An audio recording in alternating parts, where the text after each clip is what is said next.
y época. Esto va a ser presentado por mi persona, Johan Eduardo Flores Choque, y mi compañero Kevin Axel Flores Gómez. Siguiente, por favor. Ya, bueno, primeramente empezaremos por el asma. Vamos a ver que esta es una enfermedad heterogénea que va a ser caracterizada principalmente por la inflamación crónica de la vía aérea. Vamos a ver principalmente los síntomas, ya sean las sibilancias, la disnea, la opresión torácica y tos. Y vamos a ver también que pueden variar en tiempo e intensidad como una variable limitación del flujo. Esta va a variar en los desencadenantes claros y con el tiempo esta obstrucción de flujo se puede volver permanente. Vamos a ver que su prevalencia es del 1 al 29% y como vemos en el cuadro del lado derecho, el asma va a poder tener varios tipos o fenotipos, principalmente el asma de tipo T2 y el asma que no es tipo T2. Entre estos también vamos a tener el asma alérgico, el asma no alérgico, el asma que se presenta en adultos, el asma que está asociado a la obesidad y a otras comorbilidades. Como vemos en el cuadro, el asma de tipo 2 o de tipo T2 principalmente va a aparecer en la niñez, mientras que el tipo no 2 se va a manifestar principalmente en los adultos. Siguiente, por favor. En cuanto a la fisiopatología, vamos a ver principalmente que estos distintos fenotipos primeramente se van a manifestar ya sea ambientalmente o genéticamente. En el tipo ambiental, ya sea por varios desencadenantes, estos van a actuar a través de las células dendríticas, las cuales a su vez van a través del antígeno y se van a presentar a la célula presentadora de antígeno. Estos a nivel de las células o los T helper de tipo 2 o también los CD4. Estos van a actuar a este nivel y a su vez este linfocito T helper tipo 2 va a mediar la secreción de las diferentes interleucinas. En este caso, principalmente la 3, la 4, la 5 y la 13. Como vemos en la imagen, la 3, la 4 y la 13 a su vez van a mediar a través de los linfocitos B, los cuales a su vez van a secretar la inmunoglobulina E, mientras que la interleucina 5, estos también a su vez también van a hacer lo mismo, pero estos al secretar la inmunoglobulina G van a mediar la inflamación, produciendo así los síntomas o las características principales del asma, los cuales serían la hiperreactividad bronquial, la obstrucción de las vías aéreas y la inflamación. Siguiente, por favor. En cuanto a las manifestaciones clínicas, como ya lo mencioné anteriormente, estas principalmente van a ser las sibilancias, la disnea, la presión torácica y la tos. Estos pueden ser episódicos y vamos a ver que estos van a ser a predominio nocturno. Siguiente, por favor. En cuanto al diagnóstico, este principalmente o vamos a tener que principalmente, vamos a tener la espirometría.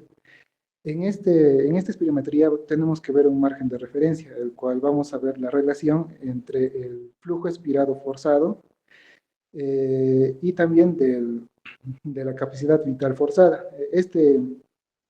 Para tener un diagnóstico de asma, este tiene que ser menor a 0,7. Como vemos, si este es menor a 0,7, también podemos hacer el diagnóstico mediante la respuesta broncodilatadora.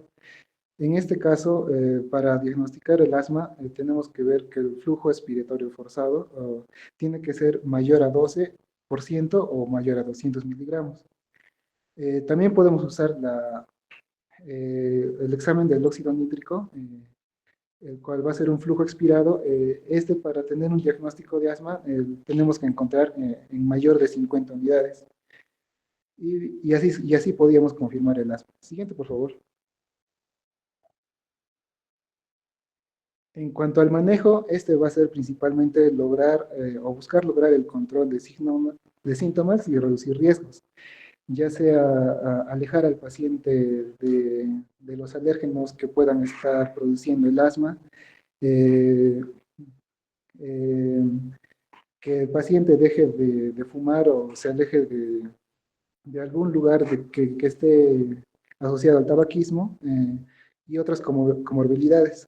También tenemos que hacer siempre un plan de acción y principalmente también vamos a tener un manejo no farmacológico, el cual, como ya lo mencioné, esta tiene que limitar los exacerbadores de la enfermedad. Mientras al manejo farmacológico vamos a tener principalmente a dos terapias, de las cuales estas se mencionan según la guía clínica del GINA. Esta menciona al EIR y al MART, el cual el primero es unos calmantes de la antiinflamatorios, los cuales principalmente van a reducir las exacerbaciones severas, tanto en el paso uno y 2. Estas van a reducir un 65% más comparado a los ABA.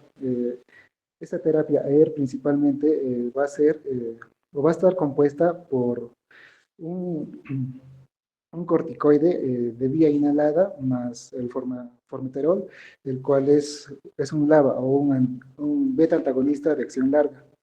También vamos a ver que estos reducen la declinación de función pulmonar y va a aumentar la probabilidad de control de los síntomas. Y esta va a ser independiente al flujo expirado del óxido nítrico. Y la terapia MARC, la cual también va a reducir el riesgo de exacerbaciones y va a lograr el mismo control de la terapia EIR. Siguiente, por favor.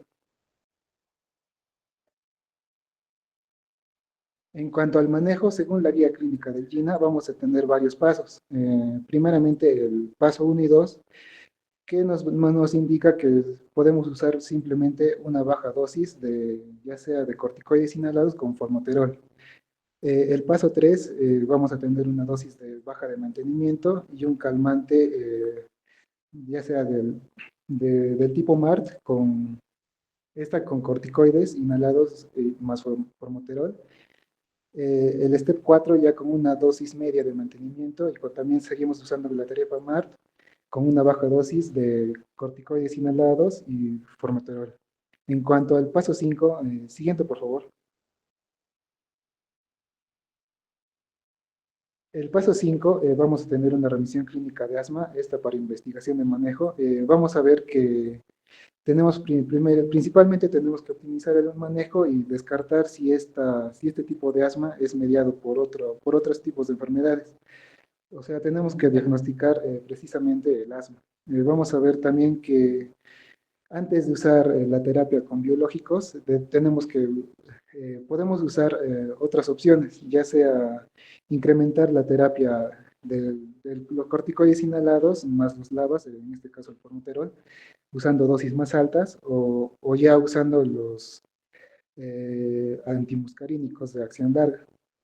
También podemos usar acitromicina en pacientes que van a persistir sintomáticos. Siguiente, por favor. Ahora, en caso del tipo de asma, ¿cómo hacemos o en qué paso podemos iniciar? Esto va a ser de acuerdo a los síntomas que se presenten en nuestro paciente.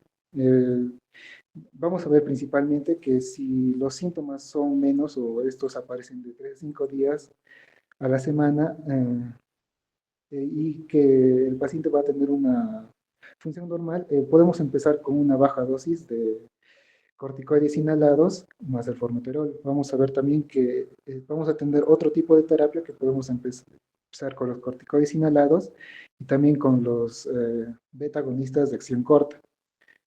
Y también podemos tomar dosis bajas de corticoides inhalados y también con los ABAs. Si los síntomas son la mayoría de días o el paciente se despierta en la noche, más de una vez o hay baja función pulmonar, vamos a ver que podemos iniciar de frente por el paso número 3. Como ya lo había indicado anteriormente, esta es una baja dosis de corticoides inhalados más formoterol y una dosis de mantenimiento. Y también vamos a tener una terapia alternativa, la cual nos indica un corticoides inhalados más o beta agonistas de acción larga, o también podemos usar los beta agonistas de acción corta. Pero si los síntomas son diarios, el paciente se despierta en la noche una vez a la semana o más y la función pulmonar es baja y hay exacerbaciones. En este caso debemos empezar por el step 4, la cual nos dice que en esta ya tenemos que empezar con una dosis mediana de corticoides inhalados más formoterol, más mantenimiento, o si no, podemos usar la terapia alternativa, la cual sería también una dosis de alto o mediano de corticoides inhalados más beta agonistas de acción larga y también con beta agonistas de acción corta. Pero ahora, ¿qué hacemos con los pacientes que incluso con esta terapia pueden seguir con síntomas de asma? Siguiente, por favor. Ante pacientes severos o con un asma difícil de tratar, tenemos principalmente que confirmar si este se trata de un diagnóstico de asma. Podemos buscar otros síntomas que puedan estar exacerbando este cuadro o que el paciente tenga baja calidad de vida. Tenemos que verificar en este caso si el paciente usa una técnica correcta en su inhalador o algunas comorbilidades, ya sea la obesidad o un ERGE o una rinosinusitis crónica o también apnea del sueño. O otros factores también que pueden ser modificables, ya sea el tabaquismo o algunos factores ambientales que puedan estar exacerbando el cuadro.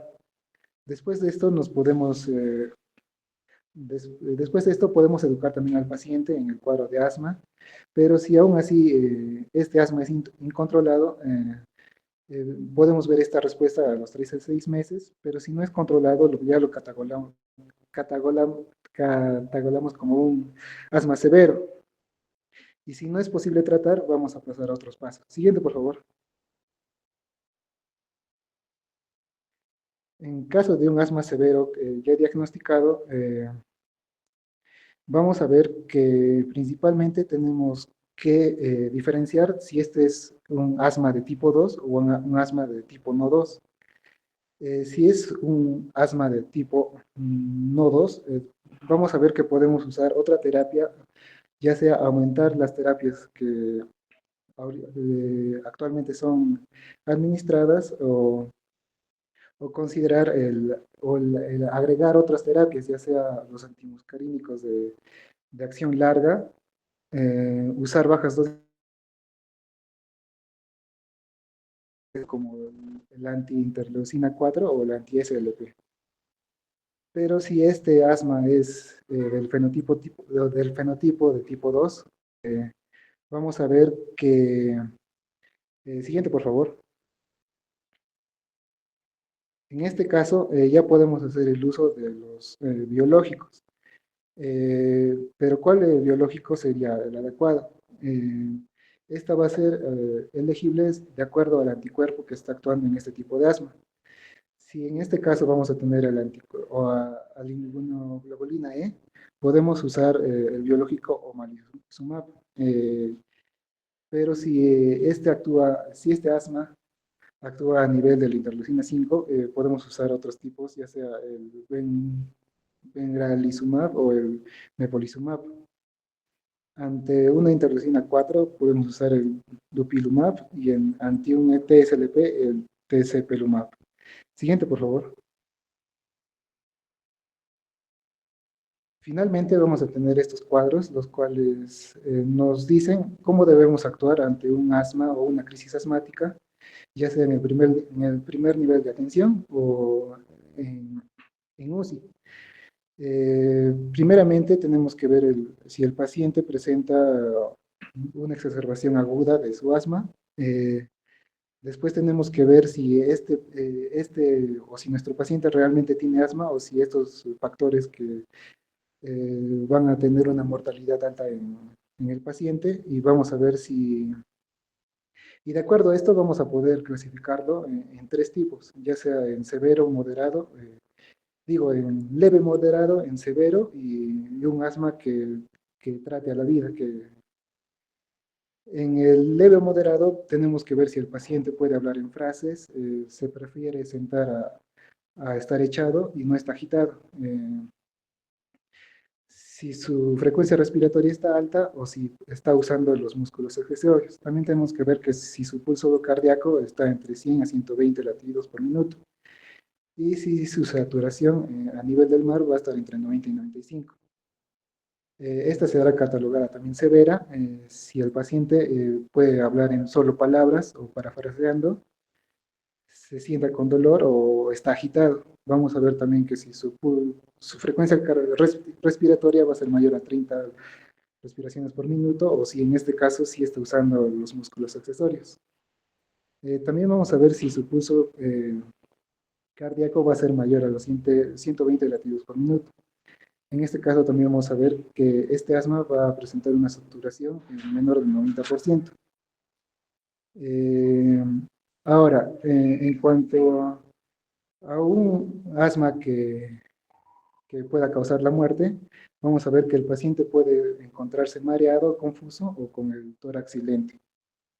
Ahora, en caso de un asma severo, digo leve o moderado, vamos a ver que el tratamiento inicial va a ser beta-agonistas de acción corta, ya sea de 4 a 10 puff por inhalador, y vamos a repetir esta terapia cada 20 minutos por 1 hora. A su vez vamos a agregar un corticoide, en este caso prednisolona, que podemos usar de 40 a 50 miligramos, o en niños de 1 a 2 miligramos por kilo a máximo de 40 miligramos. Y vamos a también controlar el oxígeno si es que está disponible. En cambio, en los tipos severo y que traten la vida, a estos podemos principalmente transferirlos a una unidad de cuidados intensivos, manteniendo su dosis de beta-agonistas de acción corta, ya sea bromuro de ipatropio y también corticoides sistémicos. Ya, si el paciente, después de esto, podemos ver si el paciente, o en el tratamiento de leve o moderado, vemos si la respuesta es mejor. Si es mejor, ya podemos detener el uso de los SABAS y vamos a ver que podemos usar otros recursos a nivel de casa y poder darle de alta al paciente. Pero si esta no tiene una respuesta ante 1 hora, también se le va a transferir a una unidad de cuidados intensivos. Eh, el- en cambio, en una emergencia, esta va a ser vamos a principalmente iniciar con el ABCD, primero la vía aérea, la respiración y la circulación. En este caso tenemos que ver primeramente si el paciente ya presenta confusión o un mareo y tórax silente. Si los presenta, este paciente será referido principalmente a la UCI con inicio de SABA y oxigenación y vamos a preparar al paciente para intubación.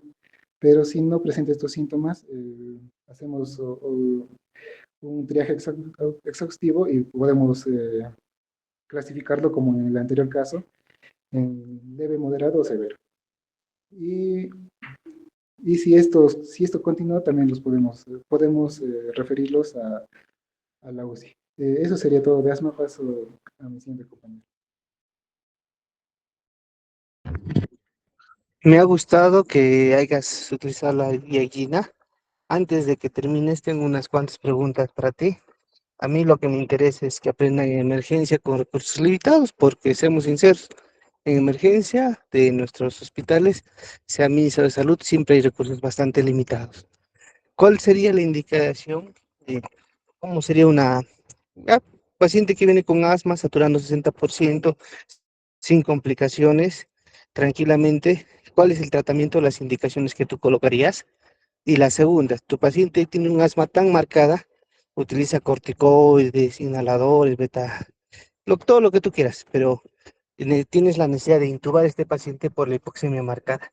¿Qué medicación ideal utilizarías para evitar el colapso bronquial o que tengas la complicación del asma?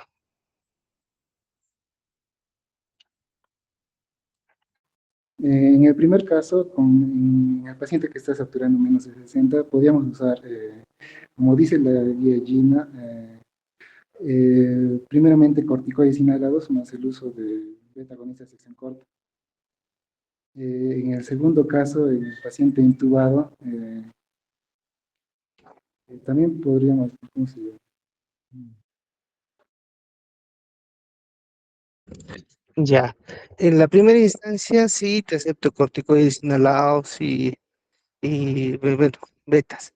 Ahora, lo que quiero que aprendan es que no se utiliza en los pacientes según el protocolo 3 PAP y ya está.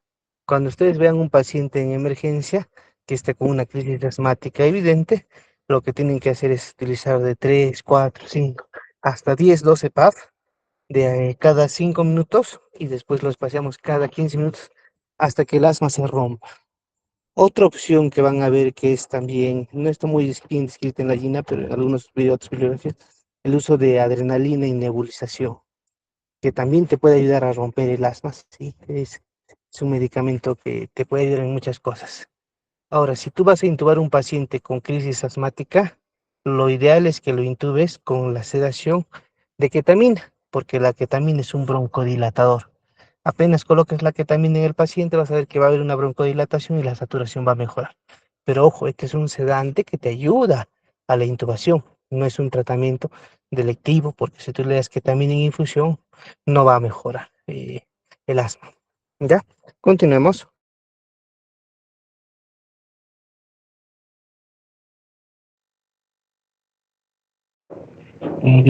Buenas tardes, compañeros. Prosiguiendo con la exposición, el siguiente tema que vamos a ver ahora es EPOC.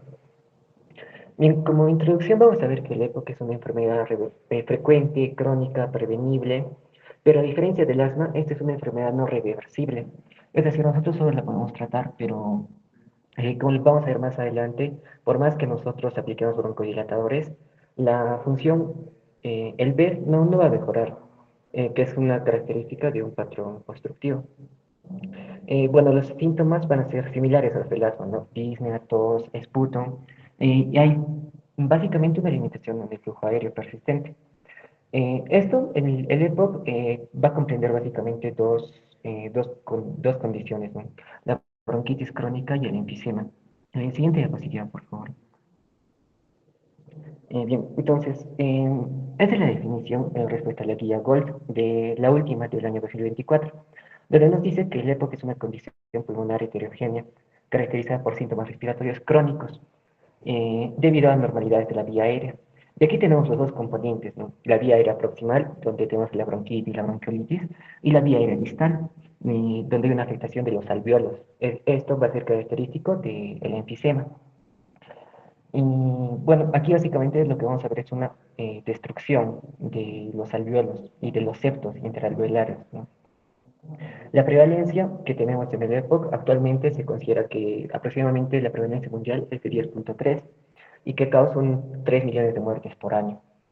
Entonces vamos a ver que la descripción anatómica ya lo mencioné, la bronquitis va a afectar principalmente la vía aérea proximal en el asino pulmonar, ¿no? Es decir, los bronquiolos respiratorios.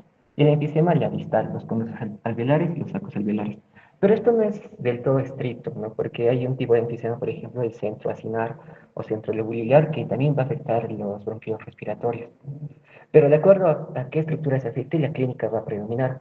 Por ejemplo, en la bronquitis, al afectarse la vía proximal, donde hay más conducción, va a haber predominantemente tos crónica, expectoración mucopurulenta, purulenta. En cambio, en el enfisema, si se afecta los alveolos donde hay mayor intercambio gaseoso, mayor hematosis, vamos a tener ruptura de septos alveolares. Y aquí la clínica va a ser básicamente caracterizada por la disnea. Siguiente diapositiva, por favor. Entonces, en cuanto a los factores de riesgo, a manera de resumen, tenemos dos principales: el tabaco, la biomasa, y uno que es más raro, la deficiencia de alfa-1 antitripsina, lo que es la mutación por el gen SERPINA1. Estos tres son los principales factores de riesgo para el EPOC. También tenemos otros casos donde se le relaciona con el asma y con infecciones en la infancia, como infecciones por pseudomonas, TBC, VIH. Siguiente diapositiva, por favor. Ya. En cuanto a la clasificación, lo que les mencioné hace un momento, la guía Gold lo clasifica al EPOC por grupos, ¿no? Por ejemplo, el primer grupo, un EPOC causado por factores genéticos, otro por anormalidades en el desarrollo pulmonar, otro por factores ambientales, como el tabaco, y otra por infecciones de la infancia, otra relacionada con el asma y otras de causas desconocidas, ¿no? Siguiente diapositiva, por favor. Bien, entonces, para el diagnóstico de el EPOC, nosotros característicamente tenemos que tener una espirometría. Y aquí vamos a encontrar un patrón obstructivo. Es decir, el BF1 sobre la capacidad vital forzada va a ser menor al 70%. Esto pre y post broncodilatador. Es decir, no va a haber respuesta cuando nosotros administremos un broncodilatador, a diferencia de el asma, ¿no? Y en el gráfico se puede observar y con respecto a los años y la función pulmonar con el BF1, vemos que la función pulmonar siempre va a ir decayendo a medida que la edad va avanzando. Pero una persona fumador susceptible, esta función decae mucho más precozmente. Y bueno, y esta declinación disminuye si el paciente deja de fumar. El siguiente diapositiva, por favor. Bueno, aquí también vemos al lado izquierdo un trazado de una espirometría de un paciente normal, y al lado derecho un trazado de un paciente con un patrón de obstrucción de la vía aérea, ¿no? Donde hay una disminución en el DEF1 básicamente por la obstrucción y una disminución de la capacidad vital forzada por un atrapamiento del aire, ¿no? Del gas. El siguiente diapositiva, por favor. Bien, siguiente, por favor. Respecto a los síntomas y su caracterización, los síntomas Axel, predominantes son sí. ¿se me logra escuchar? Compañeros, el doctor me acaba de decir que se fue a su reunión y que vamos a continuar más tarde. Ya les voy a estar ¿Cómo? informando la hora, no me dijo la hora el doctor, ¿Cómo a qué hora más o menos? pero no me dijo, solamente me dijo, me estoy yendo a mi reunión y continuamos cuando regrese, me dijo. Pero supongo que ya me va a decir y yo les aviso ahí mismo, si no, tal vez se va a pasar para mañana. Que sea con Eso sería. anticipación, por favor. Ya, voy a tratar. Ya, compañeros, eso sería todo. Continuamos más tarde o si no, el día de mañana. Gracias.